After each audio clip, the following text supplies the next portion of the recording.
Déjà, merci beaucoup Kevin pour l'animation de cette soirée. Merci à toutes et tous pour votre présence. Merci aux militantes et aux militants qui ont permis ce moment. Évidemment, je suis très heureuse d'être aux côtés de mes camarades devant vous ce soir. Donc effectivement, moi je suis arrivée au Parlement européen l'été dernier.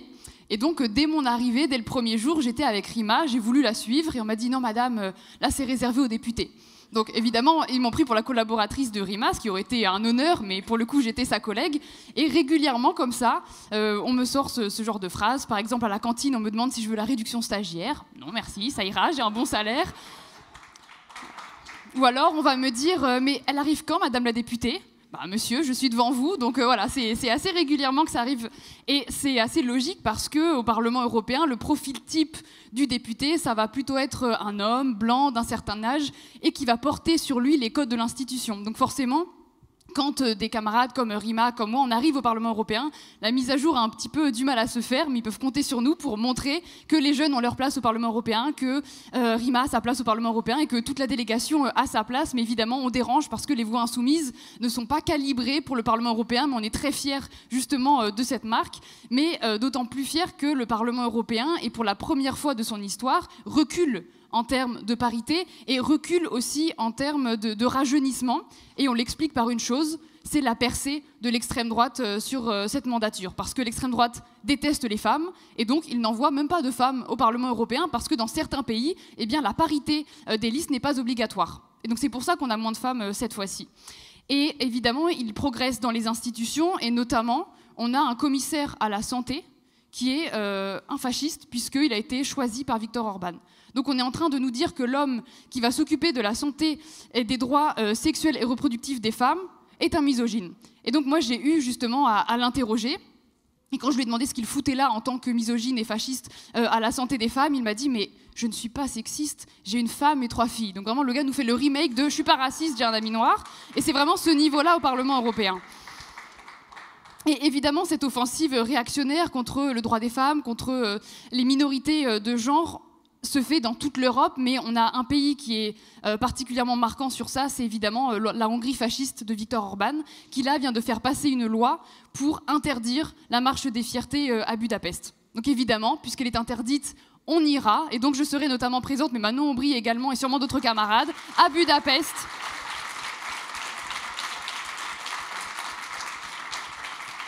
Le 28 juin prochain, pour marcher aux côtés des femmes, pour marcher aux côtés des personnes lesbiennes, queer, LGBT, gays. On marchera aux côtés des personnes qui disent cette chose très simple.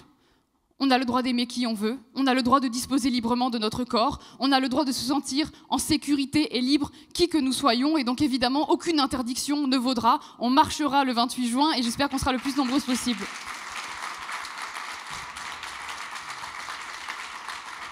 Et ça a été dit, on peut également citer la Pologne, puisque la Pologne, depuis 2020, interdit quasiment intégralement le recours à l'interruption volontaire de grossesse. Et c'est pourquoi on a Manon Aubry, on a Mathilde Panot, accompagnée du planning familial, qui est actuellement en Pologne pour livrer justement ces pilules abortives auprès justement du premier centre d'avortement en Pologne, qui s'est ouvert de manière illégale, mais par des militantes féministes extrêmement courageuses. Et je tiens à les saluer aujourd'hui parce que, évidemment, ce centre va sauver des vies. C'est de ça dont on parle.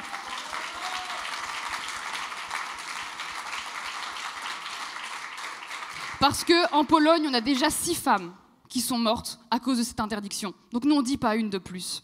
Et donc, évidemment, ce qu'on veut aussi dire, c'est que la sororité, elle sauve des vies et que notre mouvement féministe est extrêmement puissant, que ce soit en France, en Europe ou à l'international.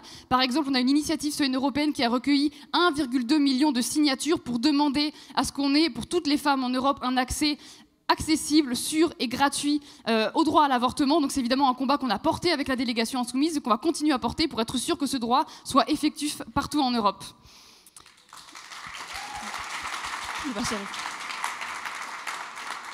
Merci beaucoup Emma. Bon, tu as bien présenté exactement ce à quoi nous faisons face. Et nous, je crois que ce qu'on tient à rappeler, c'est que face à ça, ce qu'il faut affirmer, c'est l'universalité des droits, c'est l'intersectionnalité de toutes les luttes. Et on peut compter justement sur d'importantes mobilisations, que ce soit pour les droits des femmes, des personnes LGBTI, des personnes racisées, aussi pour les droits de l'ensemble du vivant, des écosystèmes, les militants écologistes, animalistes. Donc voilà, comme tu es la personne, je pense, qui incarne sans doute parmi le mieux, parmi nos députés, cette intersectionnalité des luttes, d'être de toutes les luttes. Je te laisse nous redonner de l'espoir, comme tu sais si bien le faire? Alors de l'espoir, je ne sais pas, parce que les nouvelles ne sont pas très bonnes depuis le Parlement européen, mais on va se battre et on va gagner, donc effectivement, j'espère pouvoir vous motiver quand même. Et je commence par la partie un peu déprimante, qui est que effectivement l'extrême droite est très forte au Parlement européen, qu'elle s'en prend en premier lieu aux personnes précaires, aux femmes, aux personnes racisées, mais elle s'en prend aussi à l'environnement, puisque là, depuis qu'ils sont au Parlement, ils essayent de détricoter toutes les avancées qu'on a eues pendant le mandat précédent, donc toutes les bonnes choses que vous avez pu entendre durant ces dernières années. Vous pouvez être sûr qu'on va avoir des amendements de suppression sur absolument tout, parce qu'aujourd'hui, on a une alliance entre l'extrême droite et la droite conservatrice, et ils ont la majorité absolue au Parlement européen, ce qui est une première. Et donc, ils ont déjà fait reculer la législation contre la déforestation, alors qu'on sait évidemment qu'il faut préserver nos forêts parce qu'ils nous rendent des services écosystémiques très importants, qu'ils abritent de la biodiversité, qu'on parle aussi de territoires autochtones. Et les peuples autochtones sont toujours en première ligne des destructions de l'environnement. On en parle très peu parce qu'il y a du racisme évidemment derrière tout cela, mais tout ce que l'on fait en Europe a des impacts, notamment en Amérique latine, où on a des camarades qui se battent, et même au péril de leur vie, puisque on peut mourir là-bas pour s'engager pour l'environnement, et c'est important de le rappeler. Mais évidemment, cette extrême droite, récemment, elle se sent pousser des ailes depuis que Donald Trump est retourné à la Maison-Blanche. Donald Trump qui licencie à tour de bras les chercheuses et les chercheurs dans l'environnement, qui veut interdire la recherche sur l'environnement. Donc le gars n'a vraiment rien compris à la période.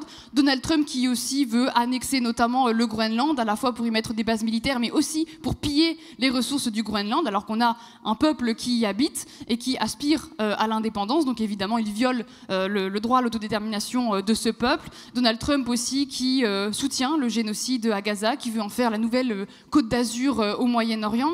Et à ce génocide, on y associe aussi un écocide, parce que ce qu'on observe, c'est qu'il y a une destruction systématique de toutes les terres agricoles en Palestine pour en fait faire en sorte que la vie ne puisse pas reprendre à Gaza, pour détruire tout ce qu'il y a. Donc on détruit les humains, on détruit les enfants, mais aussi leurs terres pour essayer de détruire en fait le futur des Gazaouis. Donc voilà, ça fait partie des faits d'armes de Donald Trump.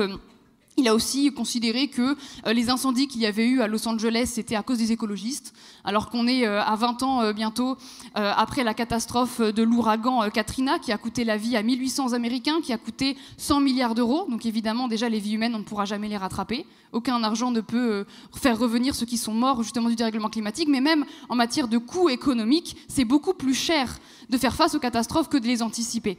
Et en plus, nous, c'est dans notre programme, mais engager la bifurcation écologique, c'est créer des milliers d'emplois, c'est donner des emplois notamment aux jeunes qui sont qualifiés, qui ont les moyens de faire cette bifurcation dans le domaine énergétique, dans le domaine agricole. On peut reconstruire notre pays, alors qu'aujourd'hui, on est en train de désindustrialiser à tour de bras, on est en train de détruire les emplois. En fait, les multinationales et Macron sont main dans la main pour détruire nos emplois, pour détruire toutes nos richesses. Et donc, évidemment, nous, on se bat au Parlement, on se bat dans la rue pour porter notre programme de bifurcation. C'est ce qu'on va faire notamment le 24 mai prochain. On a une grande manifestation maritime pour dénoncer l'empire Bolloré, parce que Bolloré, c'est à la fois celui qui fascise les esprits, mais c'est aussi quelqu'un qui est à la tête d'un empire néocolonial et écocidaire. Donc c'est important de rappeler que les riches détruisent la planète et que la lutte contre le dérèglement climatique... La lutte contre le dérèglement climatique, c'est avant tout une affaire de pauvres. Là où on essaye de faire de l'écologie punitive, ce qui est important de le rappeler, c'est que les premières victimes sont toujours les plus précaires. Ce sont toujours les personnes racisées, les personnes que l'on méprise, parce que quand on va vouloir implanter une usine, on va regarder qui vit autour. Si c'est des riches, on va pas mettre l'usine ici. Si par contre c'est des pauvres, il n'y a pas de souci en fait pour leur détruire la santé. Donc là où vivent les pauvres, c'est là où on est le plus exposé à la pollution de l'air. Quand on regarde en termes de logement, ceux qui ont froid l'hiver à cause des bâtiments non isolés, ceux qui ont trop chaud l'été à cause des bouilleurs thermiques, ce sont toujours les pauvres. Donc faire de l'écologie populaire, c'est évidemment au cœur de notre programme. Et donc c'est extrêmement important pour nous de mener ces batailles. Et on sait qu'on va gagner. C'est très important parce que c'est évidemment la seule façon de faire la justice sociale et écologique, c'est de faire marcher les deux ensemble. Et évidemment, nous, on mène les batailles à l'Assemblée nationale, au Parlement européen, mais on sait que ces batailles, vous les menez tous les jours. Et donc merci beaucoup de faire vivre cet autre monde possible qu'on va arracher avec nos bras, nos dents, avec tout.